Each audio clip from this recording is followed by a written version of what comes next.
News 18 India. एक और breaking news आ रही रांची से। राजभवन में इस्तीफा सौंपने के बाद हेमंत सोरेन मुख्यमंत्री आवास पहुंच गए। इसके बाद ईडी की टीम मुख्यमंत्री आवास से उन्हें ईडी दफ्तर लेकर जाएगी और बड़ी खबर यह आ रही है कि वहां पर वो गिरफ्तार हो गए हैं। हेमंत सोरेन की गिरफ्तारी हो गई है औपचारिक तौर पर। थोड़ी देर में ईडी उन्हें लेकर वहां ईडी दफ्तर पहुंचेगी। वहां गिरफ्तारी हो चुकी है उनकी। अरेस्ट मेमो पर साइन करने के बाद बहुत तेजी से ये सियासी घटनाक्रम बदल रहे हैं। तस्वीर जो आप देख रहे हैं वो इस्तीफा सौंपने की है। हेमंत सोरेन के इस्तीफे के बाद चंपई सोरेन को विधायक दल का नेता चुन लिया गया। हेमंत सोरेन ने इस्तीफा दे दिया। सूत्रों के मुताबिक ईडी के अधिकारियों ने सोरेन को कानूनी तौर पर गिरफ्तार अब कर लिया है। राजभवन में हेमंत सोरेन के इस्तीफे की तस्वीरें सामने आ गई हैं। तस्वीरें आप देख रहे हैं। तस्वीरें हमारे जहां पर वो इस्तीफा दे रहे हैं वो तस्वीरें सामने आ गई हैं। हेमंत सोरेन अब गिरफ्तार भी हो चुके हैं। इस्तीफे के बाद हेमंत सोरेन को गिरफ्तार कर लिया गया है।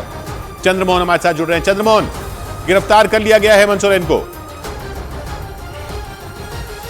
बिल्कुल, हेमंत सोरेन गिरफ्तार हो चुके हैं। ईडी इनको गिरफ्तार करके अपने साथ लेकर ईडी दफ्तर चली गई है और वहां की सुरक्षा बढ़ा दी गई है। जो जानकारी मिली है उसके मुताबिक हेमंत सोरेन जैसे ही इस्तीफा देकर अपने आवास पहुंचे हैं, उसके बाद दूसरे दरवाजे से जो पहले से तैयार ईडी के अधिकारी वहां पर बैठे हुए थे उनको गाड़ी में बैठाकर और अपने साथ लेकर ईडी दफ्तर गए हैं और अब अगली कार्रवाई शुरू की जाएगी। और जो जानकारी मिली है उसके मुताबिक कल उनको कोर्ट में पेश किया जा सकता है और अगले 15 दिन का रिमांड ईडी मांगेगी उनको पूछताछ के लिए, क्योंकि ये जमीन के जो फर्जीवाड़ा का मामला सामने आया था उसमें सीधे जो जानकारी मिल रही है उसके मुताबिक हेमंत सोरेन का इन्वॉल्वमेंट सामने आया था और उसी मामले को लेकर ईडी इनसे पूछताछ करना चाह रही थी। 10 बार मैं लौटता हूं चंद्रमोहन आपके पास। अविनाश हमारे साथ रांची से जुड़ रहे हैं हमारे साथी। अविनाश, क्या पता चल रहा है?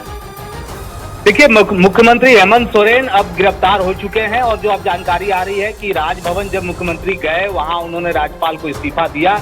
उसके बाद मीडिया की टीम जो मुख्य गेट है वहां खड़ी थी, लेकिन उस गेट से मुख्यमंत्री हेमंत सोरेन को नहीं निकाला गया।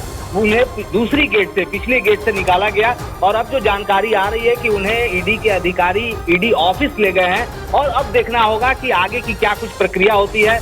दूसरी तरफ अगर हम बात करें तो यहाँ राजभवन में जाके चंपई सोरेन के नाम पर एक दावा जरूर गठबंधन वाली सरकार ने वहां दावा पेश कर दिया है और 43 विधायकों के हस्ताक्षर वाले दावे पेश किए गए हैं। लेकिन इंतजार होगा कि राज्यपाल उन्हें कब मौका देते हैं, क्योंकि राज्यपाल की तरफ से अभी मौका देने जैसी कोई बात सामने नहीं आई है। उन्होंने कहा है कि हम इसे देखेंगे, उसके बाद ही बात करेंगे। मैं आपको रोक रहा हूं। दीपक प्रकाश जी हमारे साथ जुड़ रहे हैं, बीजेपी नेता। दीपक जी, ये नमस्कार जी, ये बताइए, चंपई सोरेन के नेतृत्व में उन्होंने दावा तो ठोक दिया, उधर हेमंत सोरेन गिरफ्तार हो गए हैं, इन्होंने दावा यहां पर पेश कर दिया है। बीजेपी क्या करेगी? क्या बीजेपी भी कोशिश करेगी सरकार बनाने की? देखिए, कुल मिलाकर एक अध्याय की समाप्ति हुई। लगातार 4 वर्षों को झारखंड को लूटखंड बनाने वाले हेमंत सोरेन अब पूर्व मुख्यमंत्री के रूप में जाने जाएंगे। जमीन घोटाला हो, शराब घोटाला हो, खनिज संपदा हो, पूरे झारखंड को लूटखंड बनाने का इतिहास रचने वाला एक अध्याय आज समाप्त हुआ। जहां तक अब नए मुख्यमंत्री के शपथ लेने की बात हो रही है, कुल मिलाकर के सोरेन परिवार में अंतर्द्वंद चल रहा है। इसीलिए कोई सोरेन परिवार का व्यक्ति या कोई सदस्य शपथ नहीं ले पा रही है और जो नए चेहरे के रूप में मुख्यमंत्री शपथ लेंगे उनका कोई मास सपोर्ट नहीं है। उनके पीछे ना कार्यकर्ताओं की फौज है, ना विधायकों का पूरा समर्थन ही प्राप्त नहीं है उनको, और जनता में वोट लेने की उनके पास क्षमता भी नहीं। इसलिए कुल मिलाकर के परिवार में भी ठीक नहीं है, पार्टी के अंदर भी उनका कोई बहुत बड़ा चंपई सोरेन का स्वीकृति नहीं है। आप कह रहे हैं चंपई सोरेन की स्वीकृति नहीं है। विधायक तो वो हैं, चुनकर तो वो आए हैं, लेकिन पार्टी में स्वीकृति नहीं है और उनके नाम पर पार्टी के लिए वोट मांगने में उनको दिक्कत होगी। तो ऐसे में बीजेपी क्या विपक्ष में ही बैठेगी या अगर उनकी पार्टी में कुछ ऐसी सुगबुगाहट दिखती है तो क्या बीजेपी भी दावा पेश कर सकती है या उस तरफ कुछ कोशिश कर सकती है? देखिए, अभी तो कुल मिलाकर के वेट एंड वॉच और परिस्थितियों का आकलन और उसके अनुसार पार्टी रणनीति बनाएगी।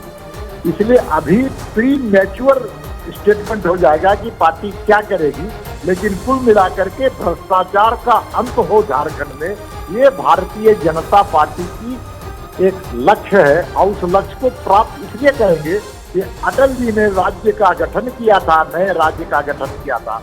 विकास को अवरुद्ध करने का काम ये घमंडिया गठबंधन के लोगों ने किया, भ्रष्टाचार करने का काम किया, घोटालों का प्रदेश के रूप में झारखंड जाना जा रहा है, इसको अंत करने का लक्ष्य भारतीय जनता पार्टी के पास नहीं। तो अब आप कह रहे हैं कि अगर अंत करने का लक्ष्य है तो वो अंत चुनावों के जरिए होगा, या आप अभी तो क्या आप कह रहे हैं प्रीमेच्योर स्टेटमेंट होगा कि बीजेपी क्या करेगी, लेकिन क्या ये भी तय नहीं, मतलब ये तय तौर पे कहा जाए कि बीजेपी विपक्ष में बैठेगी क्या, या उस पर भी अभी कुछ न कहें?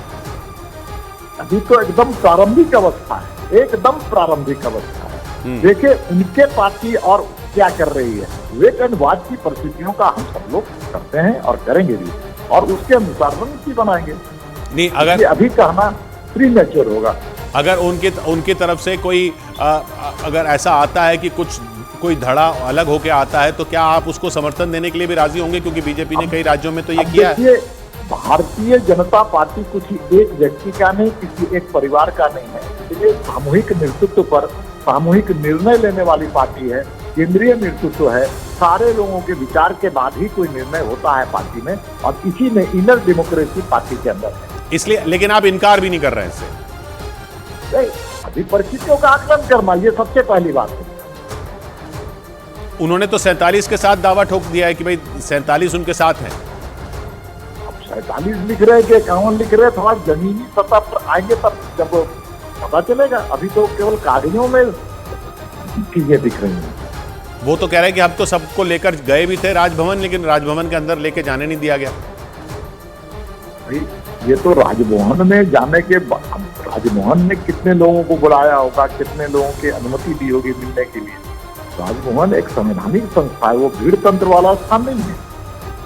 लेकिन अब जैसे आगे अब चुनावों की बात आएगी, लोकसभा चुनाव तो आने ही हैं, उसमें तो ये विक्टिम माना जाएगा ना इनको, ये तो ये अपने आप को विक्टिम ही पेश करेंगे झारखंड मुक्ति मोर्चा की। हमको परेशान किया गया, ईडी के जरिए परेशान किया गया, और हमारे मुख्यमंत्री पर दबाव डाला गया, उनको इस्तीफा देना पड़ा।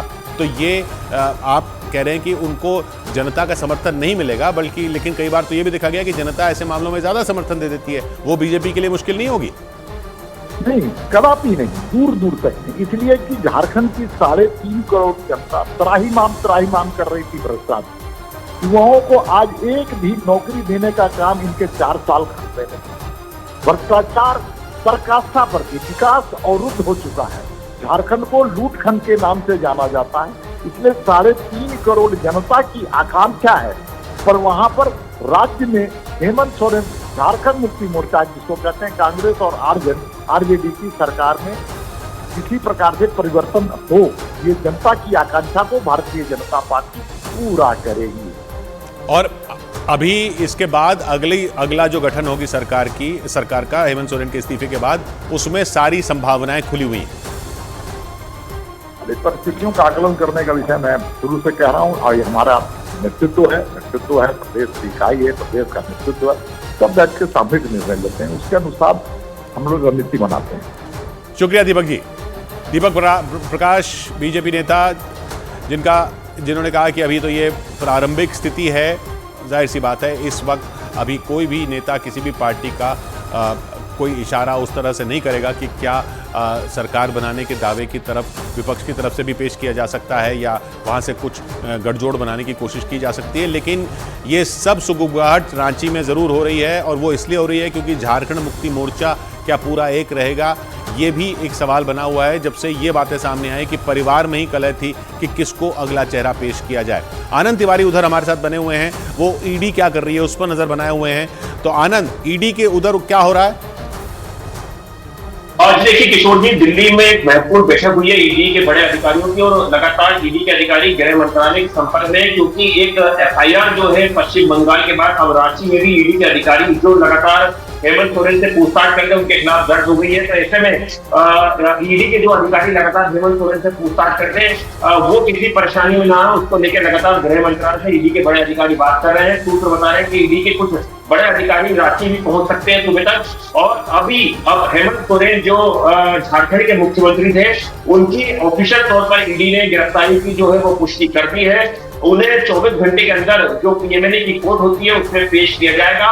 और जिस तरह से एक डिफेंस की जमीन थी जिसे कि अवैध तरीके से जिस पर कब्जा किया गया, उसके बाद उसे जो सरकारी अधिकारी थे उसकी मिलीभगत से पौने दाम पर बेचा गया, जिससे कि जो 5 करोड़ रुपए का वो हेमंत सोरेन के करीबियों को मिला।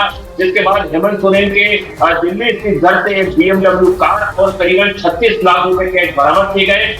इसी तमाम चीजों को आधार बनाकर हेमंत सोरेन से आज लंबी पूछताछ की गई और उनकी गिरफ्तारी की गई है।